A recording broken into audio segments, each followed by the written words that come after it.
Hello student, आज हम लोग सीखेंगे मोल कॉन्सेप्ट। मोल वर्ड कहीं ना कहीं आपने सुना होगा क्लास 6, 7, 8, 9, 10 में। और आज हम लोग क्या करेंगे, इसके बारे में बहुत अच्छे से सीखेंगे क्योंकि फिजिकल केमिस्ट्री का बहुत एक बेसिक टॉपिक है और इसकी हमें आगे जरूरत पड़ती है। तो मोल कॉन्सेप्ट सीखने के लिए हमें बेसिक टर्मिनोलॉजी मालूम होना चाहिए क्योंकि बेसिक वर्ड का अगर मीन नहीं मालूम है तो हम न्यूमेरिकल नहीं कर पाते हैं। सबसे बड़ी प्रॉब्लम यही होती है कि जो वर्ड लिखा है उसका मतलब ही नहीं मालूम है। ठीक है, तो सीखते हैं हम लोग। तो पहला टॉपिक है इसमें एटम। तो एटम है क्या? एटम जानते हैं कि किसी भी सब्सटेंस का सबसे स्मॉलेस्ट पार्टिकल जो नेचर में फ्रीली एग्जिस्ट नहीं कर सकता है उसे हम क्या कहते हैं? एटम। तो एटम जो है और ये किसी भी केमिकल रिएक्शन में अपनी आइडेंटिटी लॉस किए बिना बगैर क्या करता है? रिएक्शन करता है। ठीक, तो एटम है क्या? Atom the smallest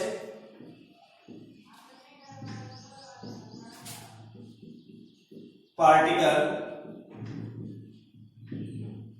of matter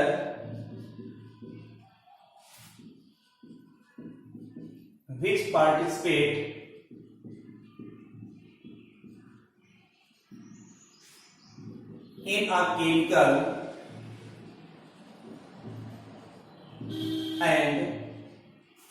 in a chemical reaction and does not loses its identity। ठीक, तो एटम क्या है? The smallest particle of matter which participate in a chemical reaction and does not loses its identity।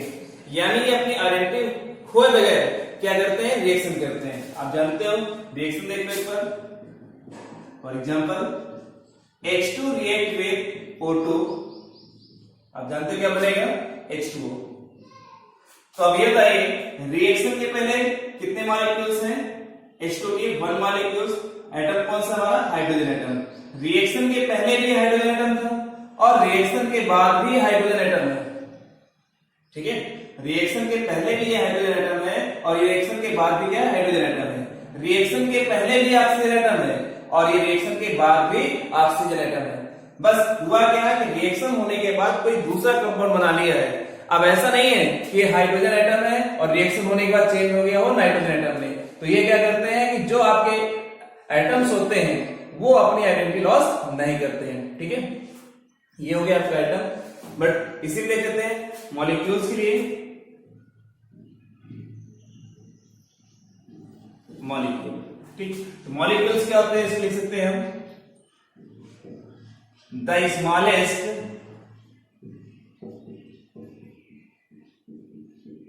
Particle of matter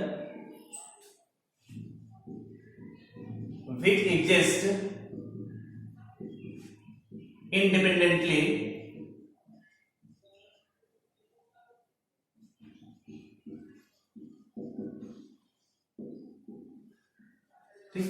जो हमारे molecules होते हैं वो क्या करते हैं? नेचर में फ्रीली एग्जिस्ट कर सकते हैं। यानी जो एटम्स होंगे वो एग्जिस्ट नहीं कर सकते हैं, बट जो मॉलिक्यूल्स होंगे वो एग्जिस्ट कर सकते हैं फ्री स्टेट में। लाइक एटमॉस्फेयर में हाइड्रोजन H2 फॉर्म में होगा, ऑक्सीजन O2 फॉर्म में मिल जाएगा हमें, एटसेट्रा। तो ये सिंपल डिफरेंस है एटम्स और मॉलिक्यूल्स के लिए। ठीक है, तो ये क्लियर होना चाहिए, इसे आप कॉपी कर लीजिए। एटॉमिक मास, एटॉमिक मास जब इसे डिफाइन किया गया तो ये बात 1860 की है। तो उस टाइम पर हम लोगों के पास ऐसी कोई डिवाइस नहीं होती थी जिससे हम किसी भी एटम का मास आइडेंटिफाई कर ले। ठीक है, जैसे और केमिस्ट को एटम्स के मास की जरूरत होती थी। जैसे मान लो हाइड्रोजन का एटम है उसका मास कैसे निकालें, नाइट्रोजन का एटम है उसका मास कैसे निकालें, ऑक्सीजन का एटम है उसका मास कैसे निकालें। पर अगर हम आज की बात अगर करते हैं तो आज हम लोग के पास बहुत अच्छी डिवाइस हैं जिससे हम छोटे छोटे पार्टिकल का आसानी से मास निकाल लेते हैं। ठीक, तो उस टाइम पर कैसे निकालते थे? तो उस टाइम पर साइंटिस्टों ने क्या किया, एक टेक्निक बनाई, एक जुगाड़ बनाया और उस जुगाड़ के बेसिस पर क्या किया, किसी भी एटम का मॉलिक्यूल मास निकाला। अब देखो, अच्छा अगर मैं बात करूं आपसे कि 1 केजी क्या है, तो आप बोलोगे मास, बट 1 केजी है क्या? तो आप जानते हो यूएस में रखा हुआ कोई सिलेंडर है, ठीक है, और कह दिया गया कि भैया इसका जो मास है वो कितना है 1 केजी। किसी को उसको मास नहीं मालूम, पर कह दिया गया कि इसका मास कितना है 1 केजी। तो अब हम क्या करेंगे, अब जिसका भी मुझे मास निकालना हो तो इस सिलेंडर से क्या करेंगे, कंपेयर करा देंगे। जैसे अच्छा बताओ, मेरे पास एक ब्लॉक है और इस ब्लॉक का मुझे क्या करना है, मास निकालना है। तो कैसे निकालेंगे, तो वेट बैलेंस जो है, इस वेट बैलेंस के एक आर्म में ब्लॉक रख दिए और जो दूसरी आर्म है इस पर हम सिलेंडर रखना स्टार्ट किया। एक सिलेंडर रख दिए, एक और रख दिया, और रख दिया, और इस तरह करने पर मुझे B20 सिलेंडर रखने पड़े। तो मैं कह सकता हूं इसका मास कितना है 20 सिलेंडर।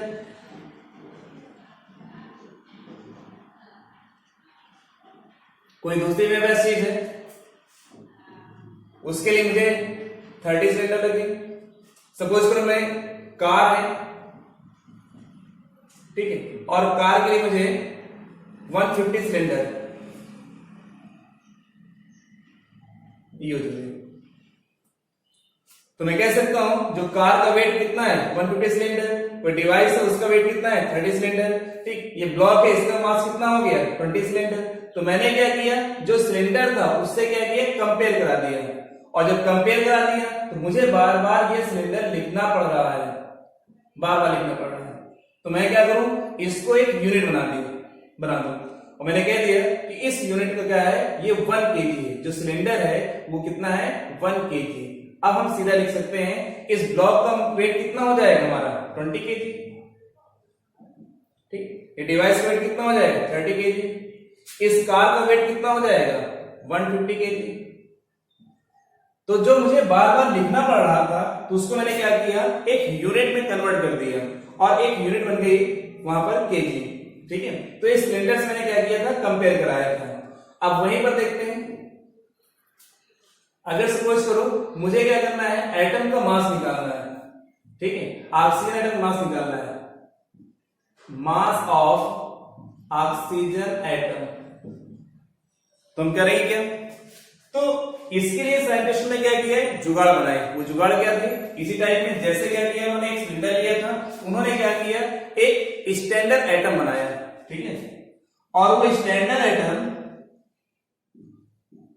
कौन था, C12।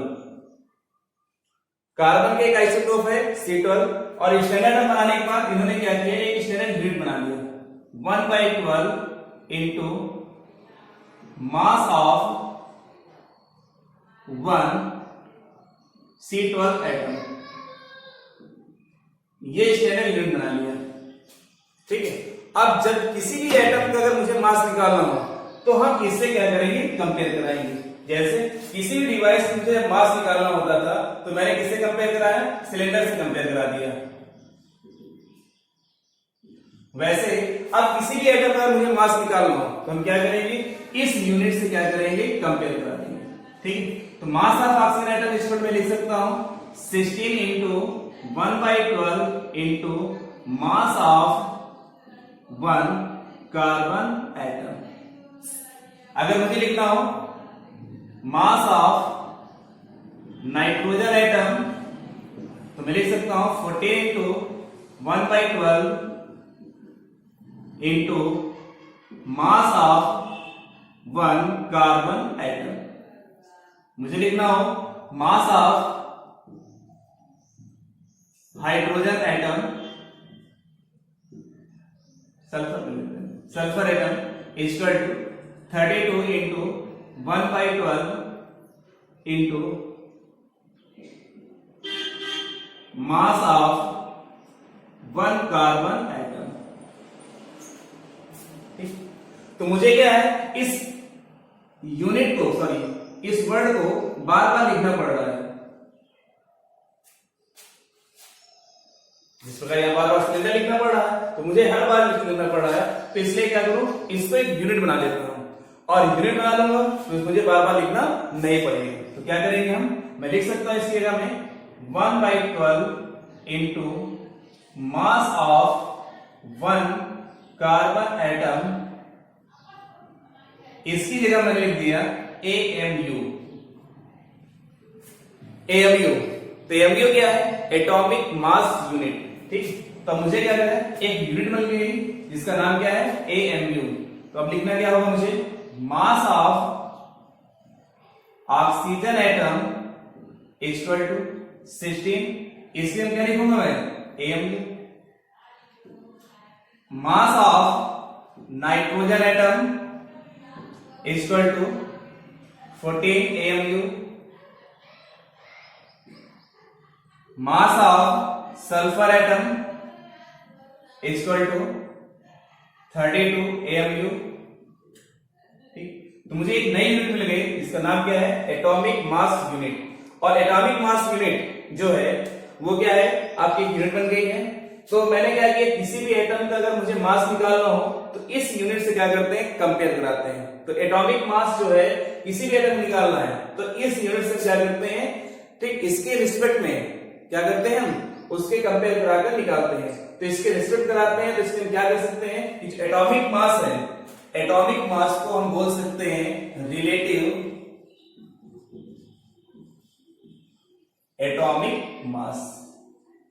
ठीक, यानी किसी भी एटम का जो मास होता है वो हमेशा क्या होता है, रिलेटिव एटॉमिक मास होता है। आप चाहे एटॉमिक मास बोलिए या रिलेटिव एटॉमिक मास बोलिए। ठीक, तो आप इसको कॉपी करेंगे जल्दी से।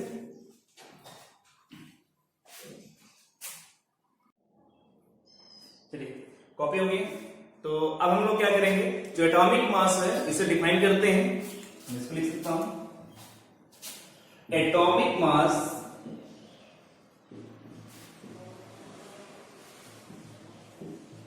is a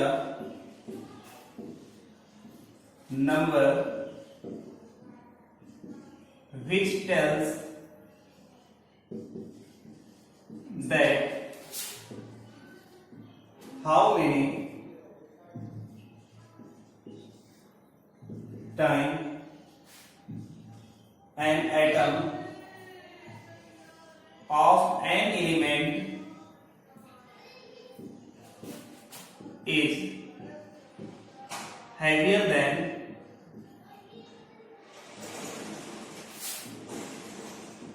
then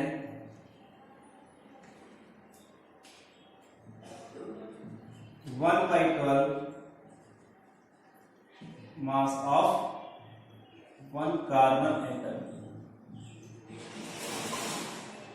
ठीक, ये हो गया अपना।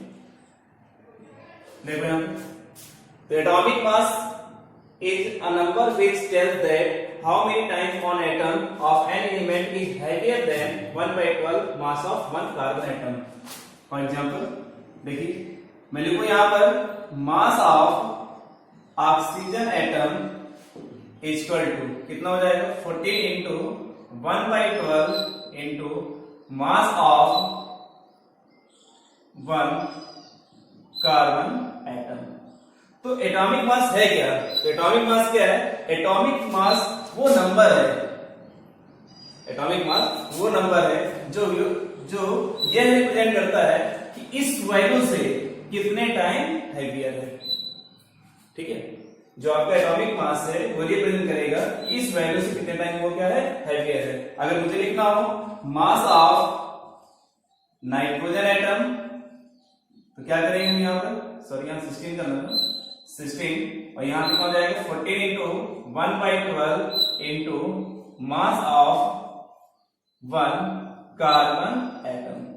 अभी हम लोग थोड़ी देर पहले सीखा था कि इस वैल्यू को मुझे बार बार लिखना पड़ रहा है और इसके लिए क्या करें, एक यूनिट लिख देते हैं। तो इसके हम क्या लिखे थे हम लोगों ने, AMU।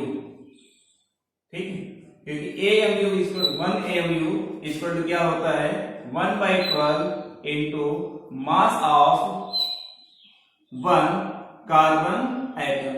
तो मैं लिख सकता हूं यहां पर, तो इसका मास कितना हो जाएगा 16 AMU, इसका मास कितना हो जाएगा 14 AMU। ठीक है, तो इसको आप कॉपी करेंगे। तो हमें क्या करना है, बहुत सारी चीजें हैं उनका मतलब समझ में आना चाहिए, इसलिए हमें ध्यान रखना है ये छोटी छोटी बातों को। Atomic mass, related atomic mass, क्योंकि बहुत सारे जो बच्चे हैं 99% जो बच्चे होते हैं एटॉमिक मास में ही कंफ्यूज रहते हैं, मतलब ही नहीं समझ आता है एटॉमिक मास है क्या, और इस कंफ्यूजन चक्कर में न्यूमेरिकल फिर नहीं आते हैं। तो आप लोग क्या रहोगे, 1% रहोगे। आप लोगों में मैटर क्लियर हो चुका है, जिसे आप कॉपी करिए जल्दी से। ठीक है,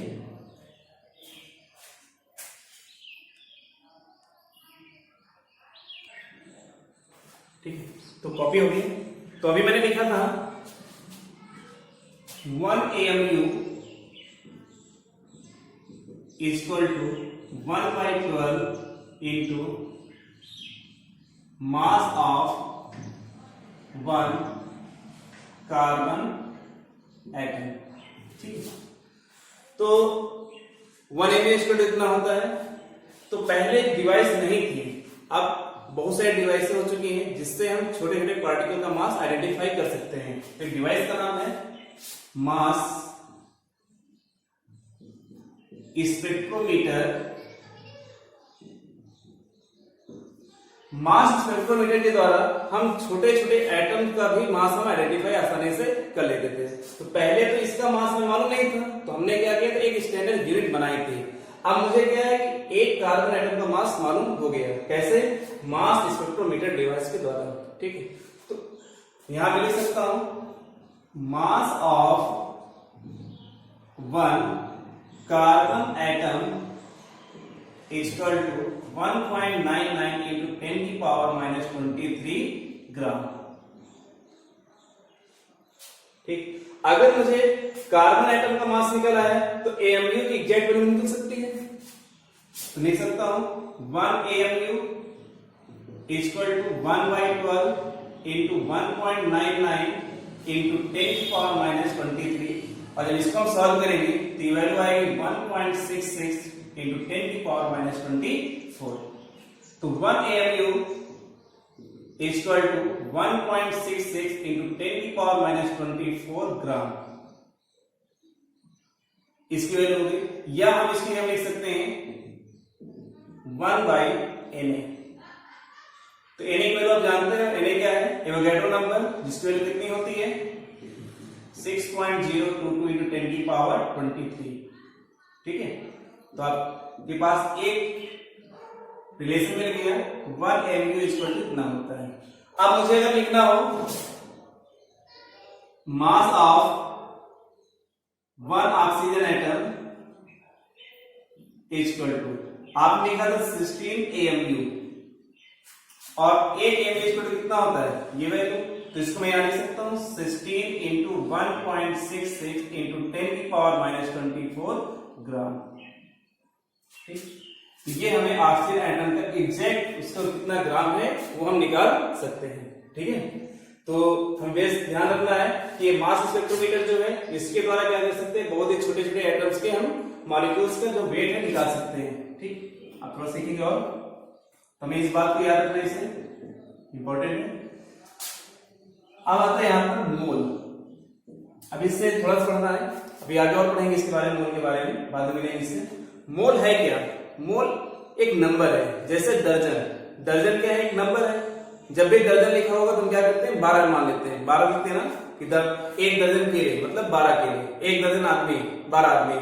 तो वैसे ही मोल क्या है, जब भी मोल लिखा जाएगा तो मोल इक्वल टू क्या हो जाएगा 6.022 into 10⁻23 particle.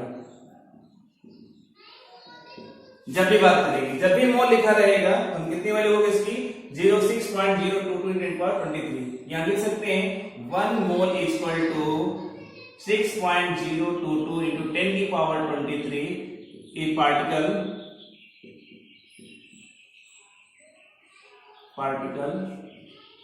Equal to Na particles, आप लिख सकते हो इसमें।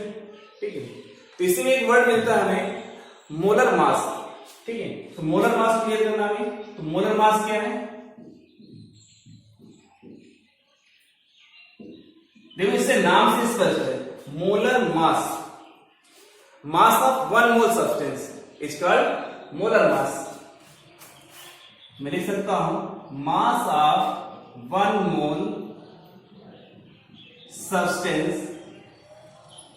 substance in gram is called molar mass. ठीक है, यानी कोई भी सब्सटेंस है उसके 1 मोल का जो भी आपका मास होगा उसे क्या बोलेंगे, मोलर मास बोलेंगे। तो अगर मुझे लिखना हो molar mass of oxygen, molar mass of nitrogen, molar mass of sulphur etcetera, तो मैं लिख सकता हूं यहां पर molar mass of oxygen is equal to, तो मैं क्या करूंगा, मास ऑफ 1 मोल ऑक्सीजन, या मैं लिख सकता हूं mass of oxygen atom, mass of 1 oxygen atom into N. ये लिखा था आपने। पार्टिकल क्या है, पार्टिकल की जगह हम क्या लिख सकते हैं, particle equal to atom molecule ions. जब भी पार्टिकल लिखा रहेगा उसमें हम लिखेंगे एटम मॉलिक्यूल्स आयन। तो यहां पर क्या करा है, मोलर मास। तो मोलर मास में क्या लिख सकते हैं कि मोलर मास है क्या, मास ऑफ 1 मोल सब्सटेंस इन ग्राम। ठीक है, अगर मुझे निकालना हो मोलर मास ऑफ ऑक्सीजन तो मैं क्या करूंगा, मास ऑफ 1 मोल ऑक्सीजन। ठीक है, तो मास ऑफ 1 मोल ऑक्सीजन, तो 1 मोल में कितने पार्टिकल होते हैं, Na पार्टिकल होंगे। तो मैं लिख सकता हूं यहां पर mass of 1 oxygen atom into Na, ये लिखा जा सकता है आसानी से। तो 1 पार्टिकल का मास कितना होता है, हम जानते हैं मास ऑफ 1 ऑक्सीजन एटम कितना हो जाएगा, 16 AMU इनटू क्या हो जाएगा, Na। और अभी हमने प्रूव किया है कि 1 MU इक्वल टू क्या होता है, 1 अपॉन Na। लिख सकते हैं इसको, तो यहां लिख देंगे 16 into 1 upon Na into Na, ये कैंसिल हो जाएगा तो ये वैल्यू किसमें आ जाएगी हमारी, ग्राम में। तो मैं लिख सकता हूं 16 ग्राम। जब भी रहेगा तो molar mass of oxygen, molar mass of oxygen equal to कितना हो गया, 16 ग्राम।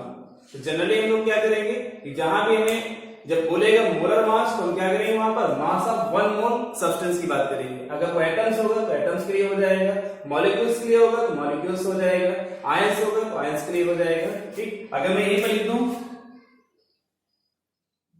मोलर मास ऑफ नाइट्रोजन तो क्या हो जाएगा, 14 ग्राम।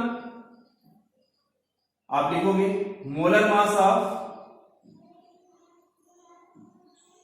सल्फर इक्वल कितना हो जाएगा आपका, 32 ग्राम।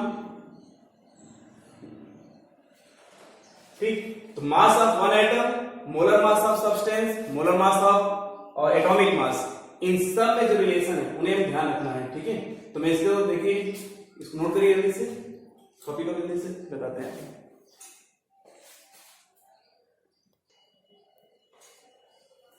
देखिए, तो यहां मैं लिख सकता हूं, ध्यान समझिए, ऑक्सीजन एटम, 2 चीजें लिखी, एक टाइम में लिखा मैंने 16 AMU, ठीक, और दूसरी टाइम मैंने लिख दिया 16 ग्राम। दोनों की वैल्यू सेम है पर दोनों का मतलब क्या है, अलग अलग है। अगर 16 AMU लिखा हुआ है तो मैं इसको क्या लिखूंगा, एटॉमिक मास, और दूसरा क्या हो सकता है, रिलेटिव मास हो सकता है। ठीक, या मैं लिख सकता है इसको और मास ऑफ 1 एटम, 1 ऑक्सीजन एटम। 16 ग्राम लिखा हुआ है तो मैं यहां पर क्या लिखूंगा, इसको लिख सकता हूं molar mass of oxygen atom. और जो मोलर मास होगा वो हमेशा हम लोग कैसे लिखते हैं, ग्राम में लिखते हैं। तो इसलिए जो मोलर मास है मैं इसको बोल सकता हूं ग्राम एटॉमिक मास। ठीक है, तो ये हो गया आपका। अब इसी में देखिए, जब भी इसमें ध्यान रखना AMU में और ग्राम में जब एमयू लिखा रहेगा तो हम क्या लिखेंगे, वो एटॉमिक मास हो सकता है, रिलेटिव मास हो सकता है, या हम इसको क्या बोल सकते हैं, मास ऑफ वन ऑक्सीजन एटम। तो इन्हें बेसिक चीज में जो सिंपल जो फार्मूले हैं वो हमारे दिमाग में आ गए हैं और उन फार्मूलों को हमें ध्यान रखना है। और फार्मूले बहुत ईजी है, इसमें जो प्रॉब्लम आती है सबसे ज्यादा उन फार्मूलों को अप्लाई करना, कौन सा फार्मूला कहां पर अप्लाई होगा। तो हमें बहुत ही कॉन्सेप्ट इसमें क्लियर होने चाहिए, और कोई भी प्रॉब्लम अगर हो तो उसमें तो कौन कौन से लोग फार्मूले सीखे हैं उनको एक बार चेक कर लेते हैं। तो हमने सीखा 1 AMU equal to 1/12 into mass of 1 carbon atom. एक हम लोगों ने ये सीखा। दूसरी वैल्यू सीखा हमने 1 AMU इक्वल टू 1.66 इंटू 10⁻⁻24 ग्राम, ठीक है, इक्वल 1/Na ग्राम।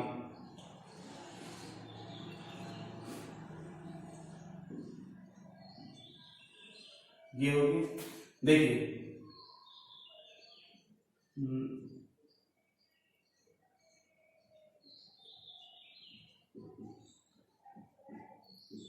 Na पार्टिकल प्रेजेंट होते हैं 1 मोल सब्सटेंस में, तो 1 पार्टिकल इक्वल टू क्या हो जाएगा,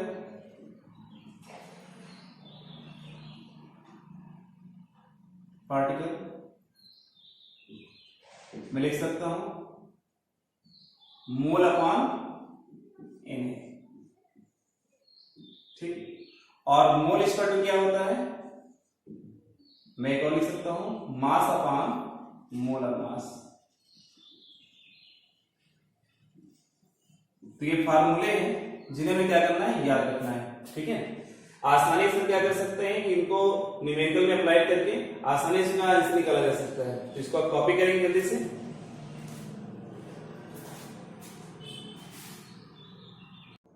कॉपी हो गई। तो अब नेक्स्ट टॉपिक उसमें अभी कौन सी था, मोलर मास। अब सीखेंगे मॉलिक्यूलर मास। देखिए यहां पर मॉलिक्यूलर मास, ठीक है। तो मॉलिक्यूलर मास है क्या, तो मॉलिक्यूलर मास को डिफाइन कर सकता है sum of atomic mass of all element में the of other mass of all element present in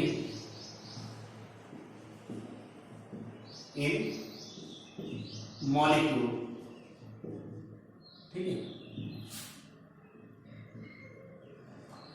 कोई भी मॉलिक्यूल है और उसमें जितने भी आपके एलिमेंट है उनके एटॉमिक मास का जो सम होगा उसे हम क्या बोलते हैं, मॉलिक्यूलर मास बोलते हैं, ठीक है। तो मॉलिक्यूलर मास के लिए सिंपल हमें कुछ एटम्स के जो मोलर मास है, एटॉमिक मास है, वो याद होने चाहिए। जो स्पेशल होते हैं वो क्वेश्चन में दिए रहते हैं, पर बेसिक वाले हमें मालूम होने चाहिए।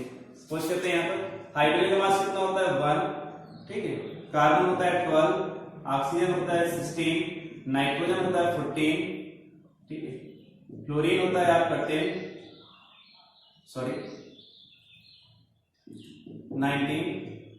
नियान होता है 20, सोडियम होता है 23, मैग्नीशियम 25, सल्फर 32, उसका क्लोरीन 35.5, पोटेशियम 39, कैल्शियम 40, ठीक है। ब्रोमीन हो गया 80, आयोडीन 127। इस तरह करके मुझे क्या करना है कि एटम्स के जो एटॉमिक मास है वो याद होने चाहिए बेसिक फॉर्मूले के लिए, तो आसानी निकाल सकते हैं। चलिए एग्जांपल देखते हैं। For example H2O। अगर मुझे H2O का जो मॉलिक्यूलर मास निकालना है तो मॉलिक्यूलर मास कैसे निकालेंगे, तो H का मास कितना है 1, ठीक है। H का जो मास है वो कितना है 1 प्लस कितने यहां पर है आपके 2 प्लस कितना कर दो 16, टोटल कितना आ जाएगा 18। यहीं पर देखो H2SO4 की अगर बात करूं, H कितने आपके 1, 2 का मल्टीप्लाई, सल्फर कितने आपके 32, ऑक्सीजन 16 इंटू 4, टोटल कितना आ जाएगा 98। इसका निकाल सकते हैं C6H12O6, कार्बन कितना है आपका 12 into 6 plus hydrogen 1 into 12 plus oxygen 16 into 6 equal कितना आ जाएगा 180। ठीक है, तो इस तरह करके कोई भी अगर कंपाउंड दिया है, मॉलिक्यूल्स दिया है, उसका हम मॉलिक्यूलर मास आसानी से आइडेंटिफाई कर सकते हैं। ठीक, तो बेसिक चीज है, तो मालूम होना चाहिए मॉलिक्यूलर मास और जो मोलर मास है दोनों में डिफरेंस मालूम होना चाहिए। अगर मॉलिक्यूलर मास और मोलर मास में डिफरेंस नहीं मालूम है तो दिक्कत आ जाएगी। ठीक है, देखते हैं यहां पे एक और Na2CO3.10H2O। अगर मुझे इसका मोलर मास निकालना है तो बच्चे गलती क्या करते हैं, इस डॉट को समझ लेते हैं मैथ वाला और इसको मोलर मास और इसका मोलर मास में मल्टीप्लाई कर देते हैं, जबकि जब डॉट लगा होगा तो यहाँ पर मोलर मास क्या होगा, सम होगा। ठीक है, ये हो जाएगा 23 into 2 plus 12 plus 16 into 3 plus, अब यहाँ करना पड़ेगा 10 और H2 कितना होगा आपका 18। तो यहाँ पर मल्टीप्लाई नहीं, यहाँ पर हमें क्या करना पड़ेगा, सम करना पड़ेगा और सम करके क्या करेंगे, निकालेंगे। तो हमें इस बात को ध्यान रखना है कि मॉलिक्यूलर मास में जो भी कंपाउंड अगर डॉट इस प्रकार लगे हुए हैं तो वो क्या होगा, वहां पर प्लस का साइन लगाएंगे, ना कि मल्टीप्लाई कराएंगे। ठीक है, तो देखिए यहाँ पर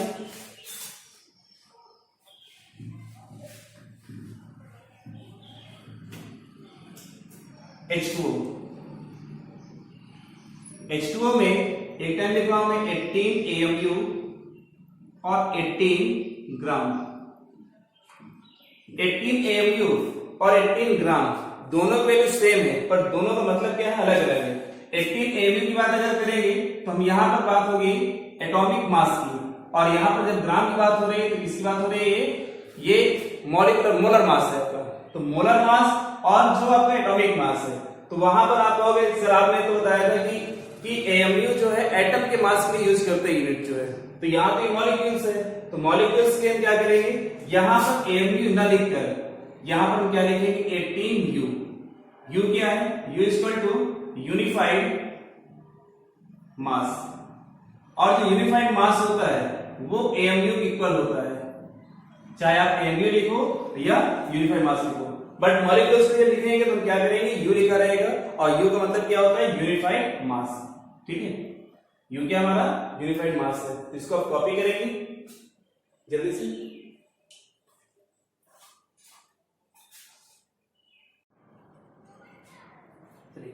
कॉपी हो गया, तो अब इसी के बेसिस पे हम लोग क्या करते हैं कि न्यूमेरिकल देखते हैं। ठीक है, तो न्यूमेरिकल में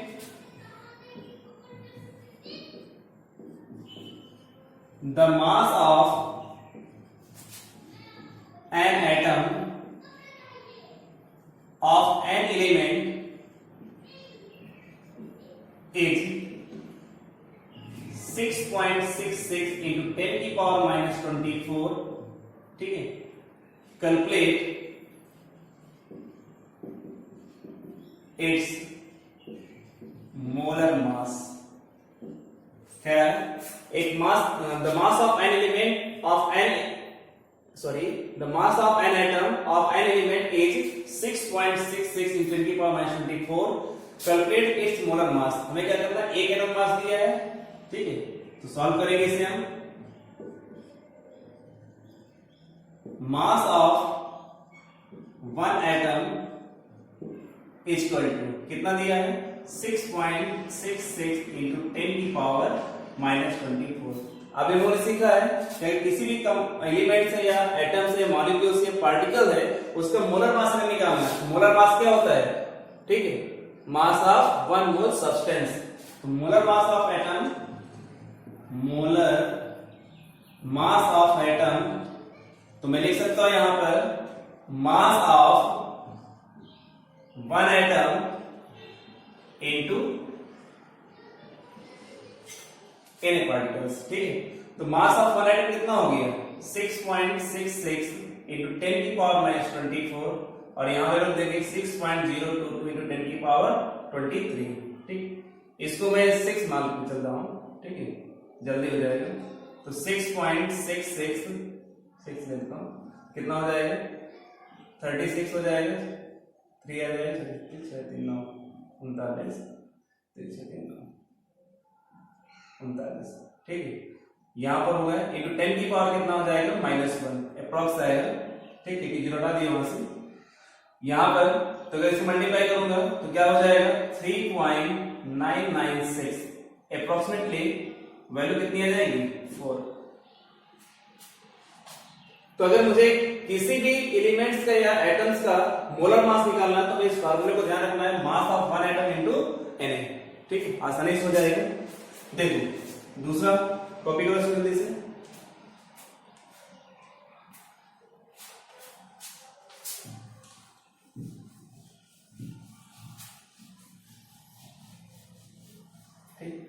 अगला है मोल।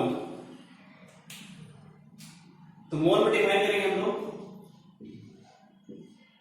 अच्छा, मोल का मतलब क्या होता है, मोल है क्या? तो मोल एक नंबर है, तो इसका सिंपल एक लैटिन वर्ड है, इसका मतलब होता है ढेर। ठीक, किसी चीज का ग्रुप बना हुआ हो। तो एक मोल एक नंबर है, अगर इसे आइडेंटिफाई करना है तो मोल है क्या उसको देखते हैं।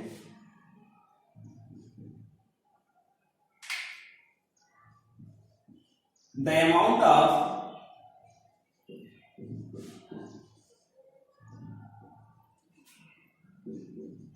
substance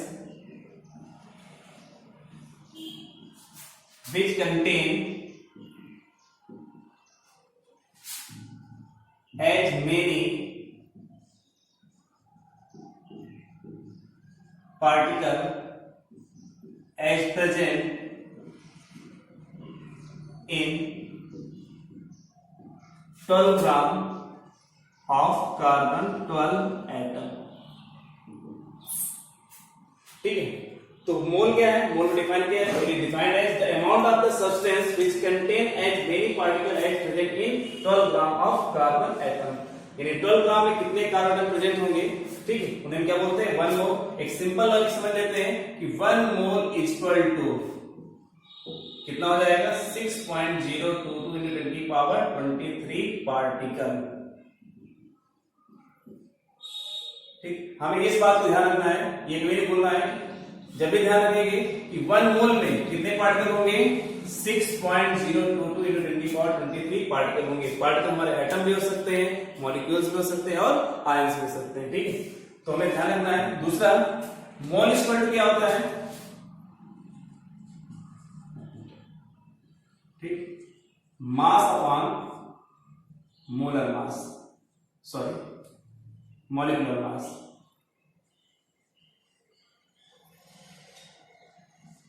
ठीक है, मास अपॉन मॉलिक्यूलर मास, या मैं इसको लिख सकता हूं और करके। ठीक, mole equal to W upon M। एक फॉर्मूला हमारे पास ये है, कोई ना सब्सटेंस दिया है उसका ग्राम मास दिया होगा और उसका जो मोलर मास होगा मॉलिक्यूलर मास होगा, उससे क्या करेंगे मोल निकालेंगे। तो इस फॉर्मूले से निकाल लेंगे कि एक मोल में कितने होंगे, इतने पार्टिकल होते हैं। ठीक है, या इसी के सिंपल समझ सकते हैं, Na पार्टिकल प्रेजेंट होते हैं 1 मोल में। ठीक है, तो अच्छा एक पार्टिकल कितने में होंगे, 1 पार्टिकल इस पर लिख सकता हूं 1 मोल अपन कितना हो जाएगा Na। अगर मैंने कहती n पार्टिकल तो कितना हो जाएगा n एटम अपन क्या हो जाएगा Na मोल। ठीक, तो ये सिंपल फार्मूले हैं, इन्हें ध्यान रखना है। इसी बेसिस पे न्यूमेरिकल देख लेते हैं। पर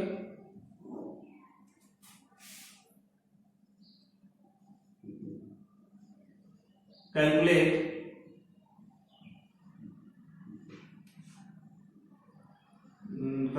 नंबर ऑफ पार्टिकल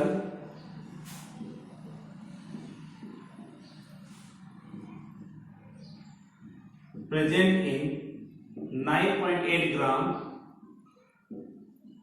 H2SO4। ठीक है, H2SO4 में कितने एटम या कितने पार्टिकल हमारे पे प्रेजेंट है, उन्हें क्या करना है, कैलकुलेट करना है। देखिए क्या दिया है, W इक्वल कितना दिया है 9.8 ग्राम दिया हुआ है, और उसके बाद H2SO4 का मोलर मास कितना हो जाएगा, molecular mass equal to 1 into 2 plus 32 plus 16 into 4। इक्वल कितना आ जाएगा 98 स्मॉल n इक्वल टू, तो मोल निकाल सकता हूं, तो मोल इक्वल टू कितना हो गया W अपॉन m, W कितना दिया है 9.8 ग्राम, मोलर मास मॉलिक्यूलर मास कितना दिया 98, सॉल्व करेंगे कितना आ जाएगा 0.1 मोल।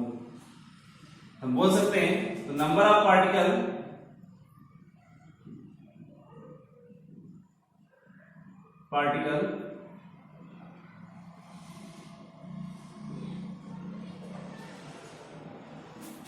present in 1 mole is equal to 6.022 10 की पावर 23। ठीक, ये हम लिख सकता हूं और करके number of particle present in 1 मोल, इसको लिख सकता हूं Na। अच्छा, तो 0.1 मोल में कितने हो जाएंगे, so number of particle present in 0.1 मोल, तो क्या करेंगे इसे मल्टीप्लाई करते हैं 0.1 इंटू Na, या मैं लिख सकता हूं 0.1 इंटू 6.022 10 की पावर 23 लिखा जा सकता है। ठीक, अब देखिए पर यहां पे इसने क्या कहा पार्टिकल कहा है, अगर इसलिए कह देता कि अगर 1:4 है 1:4, तो 1:4 में कितने एटम्स हैं 1 2 2 हाइड्रोजन एटम, एक सल्फर के 4 ऑक्सीजन के, तो टोटल एटम कितने हैं 7 एटम हैं। तो 7 एटम है तो क्या करेंगे कितने मल्टीप्लाई कर देंगे 7 इंटू 0.1 इंटू Na, ये आ जाएगा। टोटल पार्टिकल की बात करते हैं, अगर यहीं पर कह देता नहीं हाइड्रोजन एटम कितने हैं, तो हाइड्रोजन एटम कितने हैं 2 हाइड्रोजन एटम है, सल्फर एटम कितने हैं यहाँ पर 1 सल्फर एटम है, और ऑक्सीजन एटम कितने हैं यहाँ पर 4 ऑक्सीजन एटम है। तो टोटल अगर नंबर निकालने होते हैं मुझे, तो क्या करते हैं यहाँ पर इसको हम कर सकते हैं 2 इंटू 0.1 इंटू Na, ये आएगा। अगर हाई सल्फर की बात करते हैं तो कितना होता है 1 इंटू 0.1 इंटू Na। अगर हम ऑक्सीजन की बात करते हैं कितने ऑक्सीजन एटम है 4, तो इसको होता है 4 इंटू 0.1 इंटू Na। अगर मैं क्या करूं इन्हें सम कर दूं, सम करने पर मुझे ये वैल्यू मिल जाएगी। तो क्वेश्चन से पूछ सकता है, हो सकता है सिंपल एक एक एटम पूछ सकता है कि टोटल हाइड्रोजन एटम कितने हैं, या ऑक्सीजन एटम कितने हैं, या सल्फर एटम कितने हैं, या टोटल एटम पूछ सकता है, या सिर्फ और सिर्फ मॉलिक्यूल के बारे में पूछ सकता है। तो इस टाइप के जो क्वेश्चन होंगे उन्हें हमें करना होगा। ठीक है, तो मेरे ख्याल समझ में आ गया होगा, तो इसको कॉपी करिए इसे।